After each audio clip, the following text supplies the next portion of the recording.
या गाडीचं तुम्ही उद्घाटन करत आहात का? हो. हो हो. पुढच्या मुख्यमंत्र्यांसाठी का? बरं, मला वाटतं की एक खूप खूप म्हणजे एक निश्चितता आहे की ही व्यक्ती या निवडणुकीच्या शेवटी कोणत्या तरी खूप खूप जबाबदार पदावर असेल. आणि माझा विश्वास आहे की हा एक मोठा विजय असणार आहे. ते 5 वेळा जिंकले आहेत, हो हो हो. पण यावेळी ते केवळ स्वतःसाठी लढत नाहीयेत. आणखी 3 वर्ष ते राज्यासाठी लढत आहेत. केरळ. आणि मला वाटतं की बरोबर. आम्ही सर्वजण सरकारमध्ये बदल पाहण्यासाठी उत्सुक आहोत. 10 वर्षांच्या गैरकारभार आणि कुशासनाने हे खरंच स्पष्ट केलं आहे की आम्हाला सरकारमध्ये बदल हवा आहे आणि ते त्याच्या अग्रभागी आहेत. पण आम्हाला मिळणारी सर्वसाधारण प्रतिक्रिया ही आहे की त्यांनी खूप काम केलं आहे. ते द्या. पायाभूत सुविधा, मध्ये वैद्यकीय शिक्षण, कल्याण. पायाभूत सुविधा फारशा प्रभावी नाहीत. जर तुम्ही बघितलं की काय, सर्वसाधारणपणे ते राष्ट्रीय महामार्गांकडे बोट दाखवत आहेत, जे केंद्रीय निधीतून आहेत. राज्य महामार्ग फारसे सुविकसित झालेले नाहीत. म्हणून पायाभूत सुविधांकडे पाहताना काही खऱ्या चिंता आहेत. आपली बरीच रुग्णालये, उदाहरणार्थ हे ठिकाण केरळचा अभिमान असायचं, पण दुर्दैवानं जसं ते त्यांच्या बोलण्यात सांगत होते, रुग्णालय ICU मध्ये आहेत. तुम्हाला आढळतं, विशेषतः जेव्हा तुम्ही तालुका पातळीवर आणि स्थानिक पातळीवर जाता. नर्सेस नाहीत, औषधे नाहीत, डॉक्टर्स नाहीत आणि हे एक गंभीर संकट होत चाललं आहे. मला एक गोष्ट सांगायची आहे. मी नुकताच कोणाशी तरी बोललो, जो रस्त्यावर, जो हॉस्पिटलमध्ये काम करतो. ती म्हणाली, मी इथे UDF सोबत काम करत आहे आणि मग गेल्या 10 वर्षांपासून आणि LDF मुळे झालेला बदल विलक्षण होता.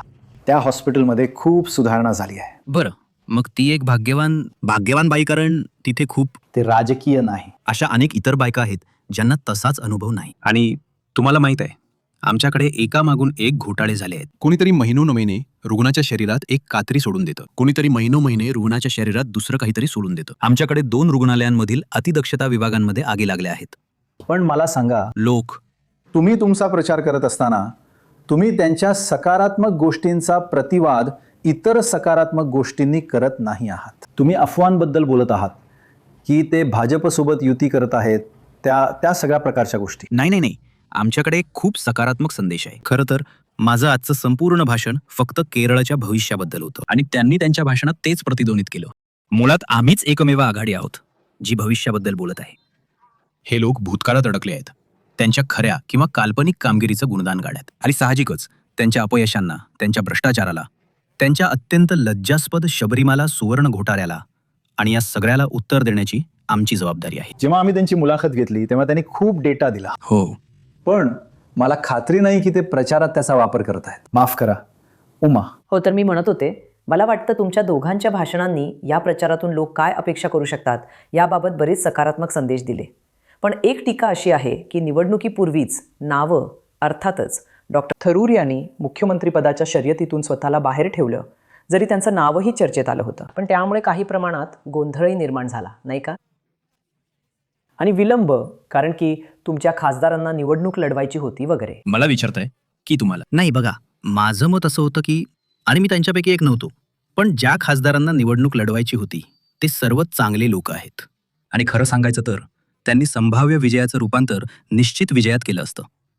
त्यामुळे मी बाजूने होतो, पण पक्ष नेतृत्वाने ठरवलं की तसं होणार नाही. आणि आम्ही सगळ्यांनी, एक चांगली गोष्ट म्हणजे सगळेजण एका रांगेत आले आहेत. जे निराश आहेत, ज्यांच्या आकांक्षा होत्या, त्यांनी सर्व काही बाजूला ठेवलं आहे आणि आम्ही सर्व एकत्र आहोत. कोणत्याही गंभीर बंडखोर उमेदवारीचं किंवा कोणत्याही सार्वजनिक विरोधाचं एकही प्रकरण नाही. प्रत्येक जण तिथे काँग्रेससाठी असामान्य, काँग्रेस आणि GPS साठी असामान्य. हो, हे इथेच थांबवा. तुम्ही त्या कार्यक्रमाला जाऊ शकता. हो, ते जवळजवळ संपलं आहे. तुम्ही एक शब्दही बोलला नाहीत. त्याला हवंय की तुम्ही काहीतरी बोलावं. हो. सकारात्मक मोहिमेबद्दल सांगायचं तर आम्ही एक यात्रा काढली आहे. उत्तरेकडून दक्षिणेपर्यंत 1 महिना लागला. बरोबर. आम्ही या सर्व कल्पना, आमची योजना, आमचे भविष्य, आमचे संशोधन यांचा प्रसार केला आहे. जिथे सरकार अपयशी ठरलं तिथे आमच्याकडे पर्यायी कार्यक्रम आहेत. आम्ही या सर्वांचा मोहिमेत प्रसार केला आहे आणि आता ते सुरू आहे. अंतिम टप्प्यात ती नवीन पिढीसाठी आहे. ते जे म्हणाले ते बरोबर आहे. आम्ही नवीन पिढीसाठी काम करत आहोत. आम्ही कार्यक्रम आणत आहोत. उदाहरणार्थ विद्यापीठे, मशीन लर्निंग, आर्टिफिशियल इंटेलिजन्स, बायोजेनेटिक्स, हे सर्व अभ्यासक्रम आम्ही अनाथ आहोत. आता ब्रेन ड्रेन होत आहे. हे तरुण परदेशात नवीन अभ्यासक्रम शोधत आहेत. जर्मनी, ऑस्ट्रेलिया, कॅनडा या सर्व ठिकाणी. आम्ही आमच्या विद्यापीठांमध्ये हे अभ्यासक्रम सुरू करणार आहोत. जसं मी आधी म्हणालो, त्याची गरज आहे, त्याची गरज आहे. आम्ही एक ग्लोबल जॉब वॉच टॉवर सुरू करणार आहोत. जॉब वर्ल्डमध्ये काय घडत आहे हो, जागतिक स्तरावर. मग त्यानुसार आम्ही नवीन अभ्यासक्रम सुरू करणार आहोत. आम्ही अभ्यासक्रमाची पुनर्रचना करू. त्यांना नोकऱ्या मिळतील. फक्त एक गोष्ट, दोघेही तुम्हाला माहिती आहे, त्यांना वारंवार वाटतं, आम्ही मालकांची फार चांगली काळजी घेत नाही. हे वारंवार समोर येतं की ते 6 लाख कोटी रुपये आणि हे कर्ज, ती अर्थव्यवस्था ज्याबद्दल आपण बोलत आहोत, ते दुरुस्त करण्यासाठी तुमच्याकडे काय योजना आहे? कारण जर पुन्हा एकदा काँग्रेसचं सरकार आलं तर तुम्ही म्हणाल की केंद्र नाही. जर तुम्ही व्यवसाय निर्माण केलात तर जेव्हा आम्ही अधिक व्यवसाय आणू तेव्हा अधिक महसूल निर्माण होईल. आम्ही गांभीर्याने गुंतवणूक आकर्षित करण्याबद्दल बोलत आहोत, कारण आम्ही लाल झेंडे फडकावणारे नाही. आम्ही त्यांचे स्वागत करण्यासाठी येथे आहोत आणि ते रेड कार्पेट स्वागत असेल. आणि गुंतवणूकदारांना त्यांचे पैसे सुरक्षित राहतील याची खात्री देण्यासाठी आम्ही एक गुंतवणूकदार संरक्षण कायदा आणणार आहोत. आम्ही खरोखर प्रामाणिकपणे एक खिडकी मंजुरी प्रणाली राबवणार आहोत. आणि ते एकल पोर्टल नाही ज्याला सरकार एक खिडकी म्हणते. आम्हाला एक खिडकी हवी आहे. आम्हाला खऱ्या अर्थाने व्यवसाय सुलभतेला एका घोषळेपेक्षा अधिक काहीतरी बनवायचे आहे. मी तुम्हाला एक गोष्ट सांगतो. केरळ हे एक ग्राहक राज्य आहे. जीएसटी हा एक ग्राहक बिंदू कर आहे. खरं तर जीएसटी साठी केरळ हे प्रथम क्रमांकाचे लाभार्थी ठरले असते. पण दुर्दैवाने या सरकारने त्यांनी कर प्रशासनाची पुनर्रचना केलेली नाही. आता अजूनही जी प्रणाली इथे अस्तित्वात आहे. मी गेल्या 5 वर्षापासून विधानसभेत मागणी करत आलो आहे की तुम्ही जीएसटीच्या तरतुदींनुसार कर प्रशासनाची पुनर्रचना करा. दुर्दैवानं त्यांनी ते केलेले नाही. मी प्रस्ताव देतो की 1 वर्षाच्या आत आम्ही आमची कर वृद्धी वाढवू. आता ती 8% 30% जास्त आहे. मला माहीत आहे की तुमच्या भाषणातही तुम्ही अनेक स्त्रियांपर्यंत पोहोचलात आणि तुम्ही देत असलेल्या अनेक गोष्टींबद्दल बोललात, बस प्रवास आणि इत्यादींसहित. अशा अर्थव्यवस्थेसोबत तुम्ही याच्या उलट बोलले पाहिजे असे नाही का? आमच्याकडे KSRTC, नागरी पुरवठा महामंडळ, केरळ राज्य LCD मंडळ, वैद्यकीय सेवा महामंडळ यांना आत्मनिर्भर बनवण्याच्या योजना आहेत. ती महामंडळे पण केरळ संघर्ष करत आहे. अगदी नाही, ती आमची पद्धत नाही. आम्ही खूप अभ्यास केला आहे. ही महामंडळे आत्मनिर्भर होतील. उदाहरणार्थ, गेल्या 12 महिन्यांपासून भाववाढीत केरळ 1 नंबरवर आहे, कारण सरकार बाजारात हस्तक्षेप करू शकले नाही. विपणन संस्था, बाजारातील हस्तक्षेप करणारी संस्था म्हणजे नागरी पुरवठा महामंडळ आहे. आमच्याकडे योजना आहेत. आम्ही पुरवठा साखळी व्यवस्थापनासोबत चर्चा केली आहे. उदाहरणार्थ मिरची. आम्ही गोंदूरमधून पिकाच्या हंगामात 25 रुपयांना मिरची मिळवतो. आणि आपण ती इथे पिकवू शकतो. आपल्याला साठवणुकीच्या सुविधा हव्यात. मग ऑफ सीझनमध्ये आपण ते इतर रुपयांना विकू शकतो.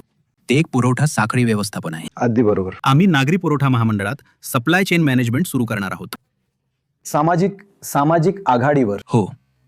केरळबद्दलची एक सर्वात सुंदर गोष्ट ही आहे की तिथले सर्व धार्मिक भेद आणि जातीय भेद असूनही तो एक सुंदर शांत समाज आहे. पूर्णपणे कोणताही विरोध नाही, आम्ही याचसाठी उभे आहोत. पण आता लोक म्हणत आहेत की तुम्ही धार्मिक गटांवर खूप अवलंबून आहात, नाही खरं. जे थोडे कट्टरपंथी होत आहेत, जसे की जमाते इस्लामी IUML ला पाठिंबा देत आहे आणि तुम्ही त्याकडे कानाडोळा करत आहात. हा फक्त एक प्रश्न आहे जो प्रत्येकजण विचारत आहे की ते अधिक विरोधी बनेल का आणि कदाचित उर्वरित भारताप्रमाणे हिंसकही होईल का? नाही, आम्हाला ते नको आहे. केरळ तर पूर्णपणे वेगळं आणि सुंदर आहे. केरळ वेगळं आहे, आमचा इतिहास वेगळा आहे, आमची संस्कृती वेगळी आहे. हो. आम्ही अनादी काळापासून एकत्र सोबत राहत आलो आहोत. प्रत्येक धर्म इथे शांततेने आला आहे.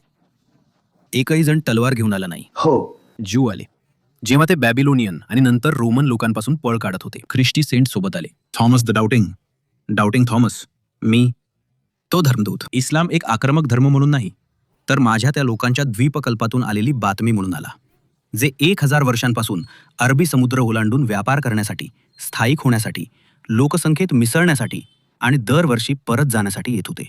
ते आले आणि म्हणाले, अहो, तुम्हाला माहीत आहे का आमच्या द्वीपकल्पात काय चालले आहे? आमच्या राजांपैकी एक राजा नावेत बसून निघून गेला. पण आता भारत खूप आजारी पडला आहे. मी फक्त एवढंच सांगतोय की हा आपला इतिहास आहे.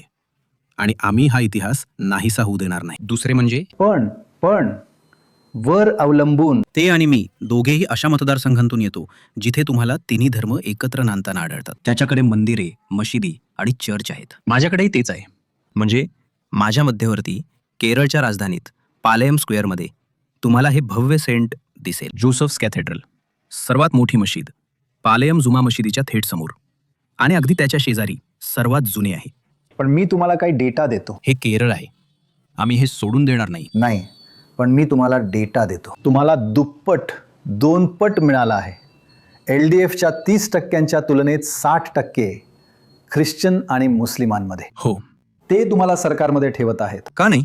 आणि हिंदू तुम्हाला कमी आहे.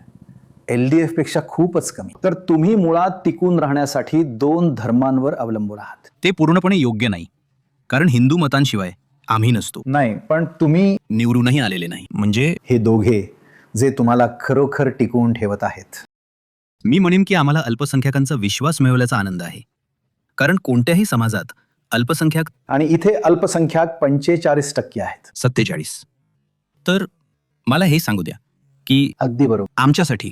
आमच्यासाठी केरळच्या लोकांसाठी त्यांचा धर्म कोणताही असो, त्यांना सुरक्षित वाटले पाहिजे.